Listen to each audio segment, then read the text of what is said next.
안녕하세요. 치과의사 김상입니다.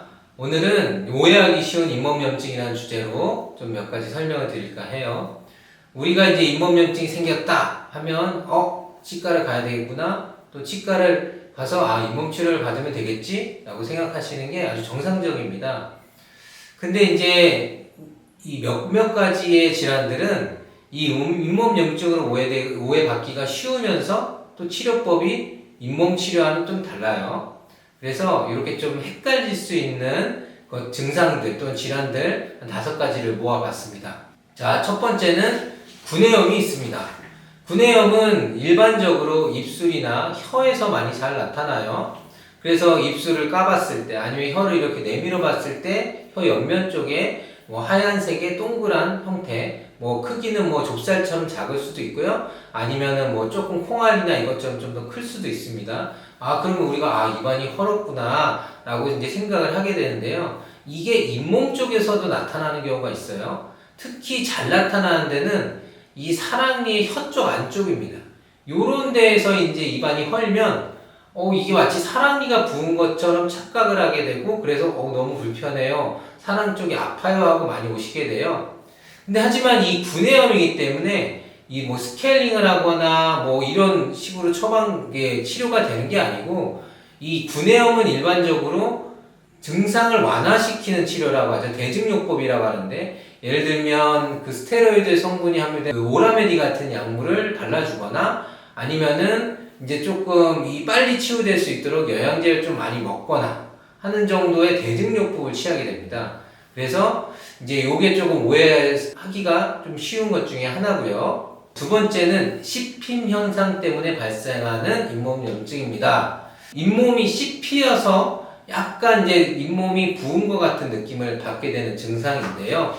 이런 경우 흔히 나타나는 경우가 이제 예를 들어 위하고 아래 사랑니가 있었어요. 근데 이제 그 사랑니 중에 아래만 뺀 경우입니다. 아래만 빼면 어떤 일이 생기냐? 시간이 지나면 위에 사랑니가 점점 내려와요.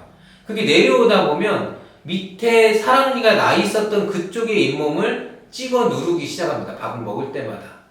근데 그러면은 밑에 자꾸 찍히니까 여기에서 염증이 발생하고, 그것 때문에 약간 부은 듯한 느낌을 줘요. 그래서 치과에 오셨을 때는 사랑니를 분명히 뺐는데 사랑니 쪽이 부었어요 라고 오시는 경우가 많습니다. 이것도 사실 스케일링을 하거나 잇몸 치료를 해야 될 상황이 아니에요. 오히려 이 경우에는 위에 내려온 사랑니를 빼주면 간단히 해결됩니다. 그래서 이 두 번째 같은 경우는 씹힘 현상에 의해서도 잇몸염증을 발생할 수 있다는 거고요. 세 번째는 그러니까 치아가 나오면서 잇몸이 부어서 나타나는 현상이에요. 이건 다른 용어로는 맹출성 부종이라고도 하는데, 예를 들어 어린 친구들한테서 두 번째 큰어금니가 나타날 때, 또는 이제 좀 청소년기를 막 지난 사춘기 지나서 사랑니가 나올 때는요, 치아가 잇몸을 뚫고 나오는데 탁 이렇게 뚫지 못합니다. 천천히 뚫어요. 그러다 보니까 이 잇몸이 같이 부어 올라요. 그러면서 위에 치아가 좀 닿은 게 있으면 또 씹히기도 해요. 그러다 보니까 여기가 이제 아프다고 많이 얘기를 해요. 그래서 찾아오는 경우가 많습니다. 근데 이 경우에는 역시나 마찬가지로 스케일링을 하거나 할 건 아니고요. 이렇게 이제 맹출하는 과정에서 잇몸이 같이 들어 올려지면서 부은 경우에는 첫 번째는 대개는 지켜봅니다.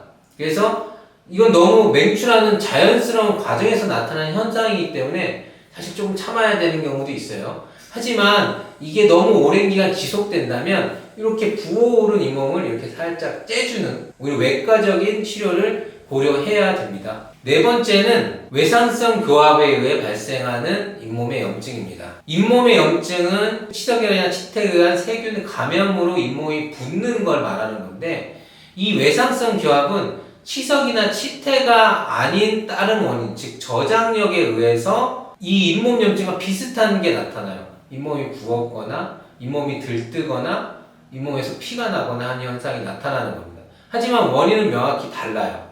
얘는 잘못된 방향으로 저장력이 가해지거나 아니면 어떤 특정 치아에 너무 많은 저장력이 가해졌을 때 나타나는 현상이고요. 만약에 치석과 치태라는 잇몸염증이라면 사실 전반적으로 나타나는 게 맞는데, 이 외상성 교합에 의한 잇몸염증은 몇몇 특정한 치아 부분에서만 나타나는 게 조금 차이가 있습니다. 이런 외상성 교합에서 잇몸면증이 나타났을 때는 일단 적극적인 교합 조정을 해줘서 치아가 과도한 저장력을 받지 않도록 해주는 게 우선이에요. 그럼에도 불구하고 조금 계속적으로 받는다? 그러면 뭐 예를 들어 신경치료를 해주고 아예 교합을 아예 쳐줘버리거나 교합을 완전 낮춰주거나 할 수 있고, 아니면 치아의 형태를 개선하기 위해서 보철 치료가 필요할 수도 있습니다. 앞에서 얘기한 세 가지와 마찬가지로 얘도 잇몸 치료가 주는 아닌 거예요. 마지막으로 다섯 번째는 치수기원의 치근단 농약입니다. 용어가 좀 어렵죠. 치아 안쪽에 있는 신경이 괴사되면서 치아 뿌리 끝에 고름이 잡힌 거예요. 근데 그 고름은 점점 커지면 옆으로 뚫고 나옵니다. 그래서 잇몸을 뚫고 나와요. 그러면 뚫으면서 잇몸이 동그랗게 부풀어 올라요. 근데 이게 잇몸에서 관찰되니까 이걸 잇몸염증이라 부르지만, 하지만 원인은 잇몸에 있는 게 아니라 치아의 안쪽에는 치수의 문제가 있어서 생기는 거예요.